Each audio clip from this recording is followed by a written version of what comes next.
કાલે 27 તારીખે મારા મમ્મી પાટલીની અંદર બપોરે આવ્યા, 9 થી 10 વાગે આવ્યા અને 12 1 વાગ્યા લગી પાટલીની અંદર બધું કરિયાણું બધું લીધું, સામાન ખાવાનો સામાન બધો લીધો અને મારા મમ્મી 4 રસ્તે આવીને ઊભા રહ્યા અને એક બાઇકવાળો વ્યક્તિ આવ્યો અજાણ્યો.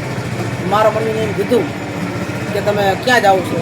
તો મારા મમ્મી કે મારે ખારાગોઢા જવું છે. તો એ ભાઈ કે ચલો બેસી જાઉં, હું ખારાગોઢા જ જાઉં છું, મારા માતાજીએ બાધા કરવાની ને એટલે હું જાઉં છું. તો મારા મમ્મી તેલનો ડબ્બો અને બધું હતું તો બધું કરિયાણું લઈને બાઇકમાં બેસી ગયા. રસ્તામાં બધી સારી વાતો કરી, આવી માતાજીની બાધા કરવાની છે ને આવું બધું કીધું.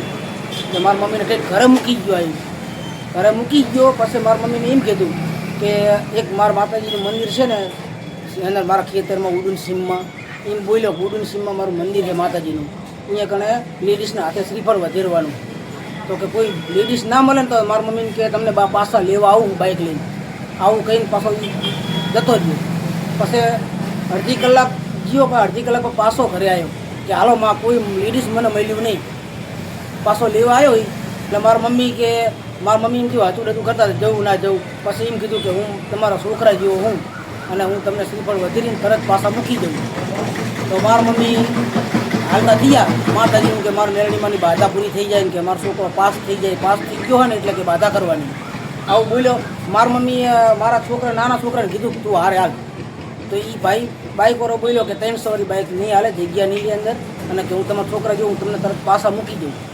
તો કે મારા મમ્મી હતું મારા પાસે નાના છોકરાએ કીધું કે દાદી તું ના જઈશ, રવા જાય. મારો નાનો છોકરો એવું બોલ્યો ને કે દાદી તું ના જઈશ. તો એ બાઇક લઈને તરત ભાગી જ ગયો, બેસાડીને તરત ભાગી ગયો, હાલતું કરી દીધું બાઇક. પછી મારો છોકરો નાનો બી ગયો, ઘરે આવીને કીધું. પછી 10 થી 15 મિનિટની અંદર સીમમાં ફોન આવ્યો. સીમમાં જે લોકો આ બકરાને ચારતા હતા એ મારા ખારાગોઢા બાજુના હતા, એ બકરા ચારતા હતા ને એમનો ફોન આવ્યો કે તમારા ડોસી અહીં રૂવે છે અને અહીં બેઠા છે અને શેમમાં બેઠા રૂવે છે. તો પછી અહીંયા અમે બાઇક લઈને ગયા. એ ભાઈ તો અહીંયા ગયા તો મારા દાદી અહીંયા રોડ ઉપર લઈને આવ્યા હતા. 2 ભાઈ હતા ને બકરા ચારાવાળા એ લઈને આવ્યા. તો કે જો કાનમાં બધું પકડીને કાપ્યું.